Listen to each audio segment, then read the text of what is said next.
ngomongin birokrasi ala-lan. Assalamualaikum warahmatullahi wabarakatuh. Halo semuanya, selamat datang di podcast Obrolan, omongan birokrasi ala-lan. Ini merupakan ruang diskusi santai tentang kebijakan publik, birokrasi, dan masa depan pelayanan pemerintah di Indonesia. Dan tema obrolan hari ini adalah ASN sudah siap berubah, tapi kenapa inovasi pemerintah masih jalan di tempat? Kali ini bersama saya Rika Anulatisa dan Politeknik Jalan Bandung. Episode kali ini menarik banget karena kita akan ngobrol lebih dalam tentang sesuatu yang sebetulnya sering kali kita bicarakan, tetapi memang jarang barangkali dibedah lebih lanjut begitu. Kita punya satu pertanyaan utama, yaitu adalah kenapa inovasi di pemerintahan itu sering terasa lambat begitu. Padahal kita hari ini hidup di era digital begitu, teknologi semakin maju, kemudian ASN muda juga barangkali telah banyak sekali jumlahnya begitu. Pelatihan inovasi sudah kita bisa dapatkan di mana-mana, tetapi pertanyaan lanjutannya adalah kenapa ya masyarakat itu masih sering merasa pelayanan publik itu belum berubah secara signifikan begitu. Nah, pembahasan kali ini bukan sekedar opini begitu, jadi kita akan bersama membahas tentang hasil penelitian lapangan yang telah dilakukan di dua lokus begitu, di 2 tahun yang berbeda. Yang pertama di Kabupaten Subang pada tahun 2024 dan Kota Banjar di tahun 2025. Nah, dari dua penelitian ini mencoba begitu membaca ya, menganalisis kondisi nyata dari inovasi publik begitu, inovasi sektor publik begitu. Dan penelitian ini berupaya untuk menggali bagaimana sih budaya organisasi ini bekerja gitu. Kemudian bagaimana ASN memandang inovasi, bagaimana dukungan pimpinan begitu, dan sampai bagaimana teknologi ini dimanfaatkan di dalam birokrasi. Dan ternyata gitu ya, ada satu fakta menarik nih bahwa ternyata banyak ASN yang sebetulnya masih siap untuk berinovasi begitu. Tapi tadi ya, sebagian justru sebetulnya belum pernah terlibat begitu secara langsung di proyek inovasi. Nah, itu kok bisa gitu ya. Nah, hari ini kita akan membahasnya bersama dengan Ibu Dr. Nita Mulyawati MSI. Beliau ini adalah dosen dari Politeknik Jalan Bandung, sekaligus saat ini juga sebagai Wakil Direktur 2 Bidang Administrasi Umum. Baik, sebelum masuk ke hasil penelitian yang nanti barangkali akan ditanyakan kepada Ibu Nita, saya ingin mulai dari hal yang saya kira cukup mendasar gitu ya. Karena kan kalau kita mendengar istilah inovasi sektor publik begitu, Ibu, kita seringkali berpikir tentang yang berkaitan dengan teknologi begitu ya, kemudian digitalisasi begitu. Tapi sebetulnya apa sih inovasi sektor publik itu? Baik, terima kasih Bu Anggun. Ini luar biasa ya, kesempatan untuk sharing hasil penelitian atau misalkan ini dulunya hasil survei ya yang dilakukan di 2 kota, kabupaten dan kota tepatnya 2024 tadi Kabupaten Subang, kemudian 2025 di Banjar. Nah, berkaitan dengan inovasi sektor publik. Betul apa yang disampaikan oleh Bu Anggun, bahwa selama ini persepsi umumnya adalah inovasi itu identik dengan digitalisasi atau segala sesuatu yang berkaitan dengan teknologi. Padahal inovasi sektor publik yang dimaksud lebih luas daripada sekedar aplikasi ataupun teknologi. Inovasi yang kita maksud di sini bisa berupa cara kerja baru, kemudian penyederhanaan prosedur, kemudian perubahan pola pikir, dan juga model kolaborasi. Nah, mari kita lihat, jadi bahkan kalau kita lihat inovasi sektor publik juga di dalamnya termasuk keberanian untuk mengubah pola pikir. Jadi esensinya inovasi yang dimaksud di sini bukan sekedar hal baru, tetapi apakah perubahan itu membuat pelayanan publik lebih baik, lebih cepat, lebih responsif, dan bermanfaat tidak bagi masyarakat. Itu barangkali sekilas. Sehingga mudah-mudahan kita tidak asumsinya tidak tergelincir gitu bahwa inovasi itu harus selalu teknologi. Ya, baik Bu, menarik sekali Bu. Nah, tentu penasaran saya juga jadi timbul ya Bu ya. Nah, kenapa penelitian tentang inovasi ini penting Bu untuk dilakukan? Baik, Bu Anggun, ini berawal dari fenomena yang kita lihat bersama ya. Memang pemerintahan saat ini dan beberapa tahun kebelakang juga sama, yaitu memiliki tekanan yang besar berasal dari tuntutan masyarakat. Nah, tekanan itu berawal dari tuntutan masyarakat supaya mereka memperoleh pelayanan yang tepat, pelayanan yang mudah, pelayanan yang transparan, dan juga pelayanan yang adaptif. Sementara birokrasi seringkali dianggap lambat untuk berubah, untuk merespon kebutuhan-kebutuhan mereka. Sehingga perlu dipahami, nah, apakah masalahnya ada pada SDM, ataukah budaya organisasi, ataukah kepemimpinan, atau justru sistem kelembagaannya. Maka berawal dari pertanyaan-pertanyaan reflektif tersebut, penelitian ini kemudian dilakukan sehingga kemudian kita nanti akan lihat bagaimana hasilnya. Ya, lalu Bu, dari dua lokus penelitian ini, sebetulnya apa sih temuan yang barangkali signifikan begitu ya, atau cukup besar untuk barangkali kami juga dengarkan? Ya, jadi menarik, ini baru dilakukan di dua tempat atau dua lokus. Temuan yang paling menarik menurut saya dan tim gitu ya, bahwa ASN sebenarnya tidak anti perubahan. Bahkan di dua daerah tersebut, mayoritas ASN menunjukkan sikap positif terhadap inovasi. Nah, mereka sadar bahwa birokrasi harus berubah. Yang kedua, mereka juga merasa inovasi itu penting. Namun masalahnya, semangat itu belum berubah, belum selalu berubah menjadi praktek nyata. Intinya semangatnya sudah sama, gitu ya. Namun untuk mengimplementasikan dalam praktek itu yang tidak mudah. Jadi artinya idenya ada, semangat ada, begitu ya Bu ya. Tapi barangkali dalam implementasinya kan yang belum optimal begitu. Betul sekali Bu Anggun. Dan ini terlihat jelas dari data, terutama ya yang kita capture dari Kota Banjar nih tahun 2025. Mayoritas responden itu merasa organisasi cukup terbuka terhadap perubahan. Yang kedua, pimpinan juga senantiasa mendukung terjadinya perubahan atau mensupport munculnya inovasi-inovasi baru. Dan yang ketiga, para aparatur merasa mereka mampu untuk berinovasi, atau kita bilang variabel penelitiannya adalah efikasi diri di sini. Tetapi ketika ditanya pengalaman nyata, ternyata sekitar 60,5% responden, di atas rata-rata, di atas setengahnya gitu ya, mayoritas ternyata belum pernah terlibat dalam proyek inovasi. Ini sangat menarik. Betul, ini sangat menarik ya Bu ya. Jadi ASN itu siap berinovasi, tetapi justru belum pernah ikut atau terlibat gitu ya Bu ya, Betul, di dalam inovasi. Nah, ini barangkali kenapa ya bisa terjadi fenomena semacam itu? Nah, setelah kami coba mengkombinasikan survei dengan wawancara, kemudian di dalamnya juga ada pertanyaan-pertanyaan terbuka yang harus mereka jawab. Ternyata jawabannya karena inovasi itu bukan persoalan kemampuan individu. Inovasi itu sangat dipengaruhi oleh yang namanya ekosistem organisasi. Artinya banyak ASN punya ide, tetapi mereka tidak ada ruang untuk mencoba. Yang kedua, ini juga barangkali banyak dialami oleh aparatur lainnya, yaitu takut salah. Dan yang ketiga, takut dianggap melanggar aturan.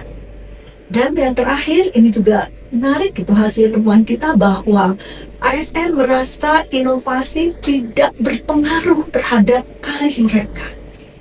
Jadi inovasi itu akhirnya, potensi untuk berinovasi itu hanya berhenti di level wacana.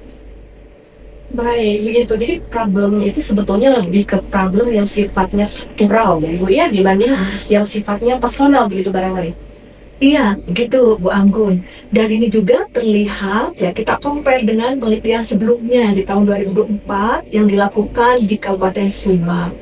Ternyata di sana agak berbeda nih tantangannya. Kalau tadi kan kulturnya sudah ada, tapi ternyata untuk mengimplementasikannya ke dalam aksi nyata itu ada tantangan tersendiri. Kalau di Subang, tantangan inovasi itu terlihat pada koordinasi lintas unit. Ini menarik. Yang kedua juga budaya organisasi dan belum terintegrasinya inovasi sebagai budaya kolektif. Jadi kalau di Subang kita lihat inovasi ini masih tergantung pada individu tertentu, belum menjadi sebuah ekosistem organisasi atau terlembagakan dalam sistem. Nah, kalau dibandingkan nih, temuan penelitiannya di antara Kabupaten Subang dengan Kota Banjar, dan apa yang dirasa paling mencolok gitu? Oke, ya ini lumayan kami coba analisa lebih detail lagi. Jadi kalau disederhanakan, Subang itu sedang berada dalam fase membangun kultur organisasi, kultur inovasi di organisasinya.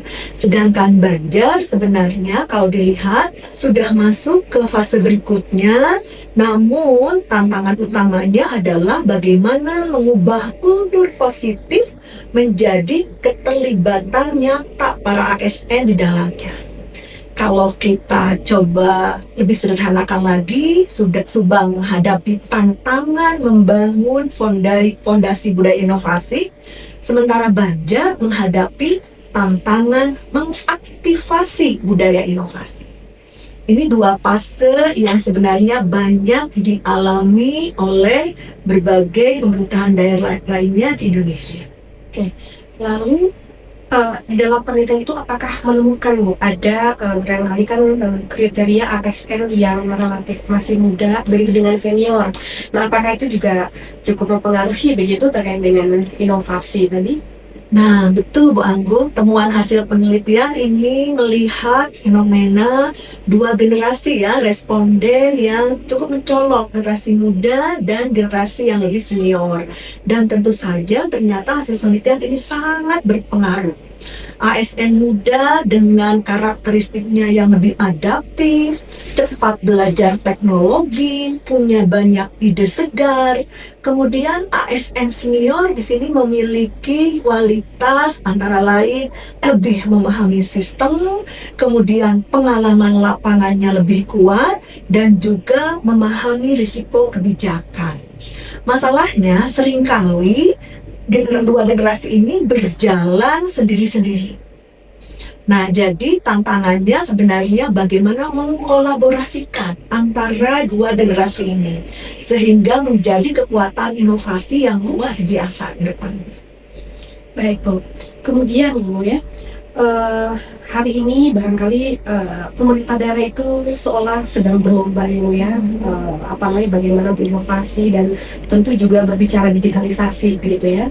Nah, sebetulnya apakah penggunaan teknologi ini secara otomatis ini membuat birokrasi menjadi inovatif atau bagaimana ya Bu? Ini juga luar biasa menarik gitu ya pertanyaannya, bahwa sebenarnya teknologi ini tidak otomatis menunjukkan teknologi yang secara tadi berpengaruh terhadap inovasi. Salah satu contoh atau temuan di Kota Banjar menunjukkan bahwa teknologi sebenarnya sudah cukup tersedia, tetapi tantangannya ada pada pemanfaatan, kemudian pendampingan, kemudian integrasi ke proses kerja, dan juga kesiapan SDM-nya. Kadang aplikasinya ada, tetapi budaya kerjanya belum berubah. Ini nampaknya juga terjadi di berbagai pemerintah daerah dan instansi publik lainnya, sehingga akhirnya teknologi hanya menjadi alat administrasi baru, bukan alat transformasi. Oke, baik. Dengan demikian, kalau begitu sebetulnya apa sih hambatan utama gitu ya bagi inovasi di birokrasi gitu? Oke, setelah kita telusuri gitu ya, ini menarik. Hambatan utama ternyata bukan pada penolakan terhadap inovasi. Bukan resistensi sikap dari individu-individu aparatur sipil negara. Tetapi hambatan yang pertama, belum optimalnya ekosistem inovasi. Hambatan yang kedua, lemahnya kolaborasi. Kemudian juga keterbatasan kapasitas, sehingga tadi masih perlu pendampingan, pelatihan. Yang ketiga, adanya resistensi perubahan, ini secara sistem, gitu ya. Dan yang terakhir, belum adanya sistem penghargaan yang kuat. Ini kayaknya poin yang perlu kita cermati bersama. Sehingga ASN merasa kalau saya inovatif, memang ada manfaatnya buat karir saya. Nah, nampaknya di beberapa kasus ini menjadi hal atau pertanyaan yang cukup menarik. Berkaca dari hal tersebut, jadi menarik sekali begitu ya. Lalu sebetulnya apa sih yang harus dilakukan oleh pemerintah daerah? Oke, ada beberapa hal penting hasil temuan survei atau penelitian ini. Pertama, inovasi harus menjadi bagian dari sistem kerja. Bukan hanya lomba tahunan atau target kinerja tahunan. Yang kedua, pimpinan juga perlu memberi ruang aman untuk mencoba. Kalau salah atau gagal, itu justru dihargai sebagai bagian dari proses untuk belajar. Bukan dalam tanda petik dihukum, sehingga kemudian muncul insecure, gitu ya, tadi menambah ketakutan, kemudian yang lain juga merasa khawatir untuk mencoba. Nah, hal-hal seperti itu nampaknya perlu kita coba ke depan. Yang ketiga, inovasi harus dihargai secara nyata. Misal dalam pengembangan karir, kemudian pengakuan organisasi, maupun dukungan sumber daya. Dan yang terakhir, perlu ada kolaborasi lintas unit dan lintas generasi ASN. Sehingga kalau kita lihat, yang paling penting, inovasi itu harus dekat dengan masalah nyata yang ada di masyarakat untuk Pemda-Pemda, atau yang ada di kehidupan pekerjaan sehari-hari di berbagai instansi publik. Baik, lanjut ya Uya. Ya. Nah, kalau misalnya masyarakat luas barangkali mendengarkan diskusi kita pada hari ini, kira-kira apa pesan yang paling penting dari penelitian yang telah dilakukan? Baik. Nah, bahwa pertama ya, pesannya adalah bahwa perubahan birokrasi sebenarnya sedang berlangsung.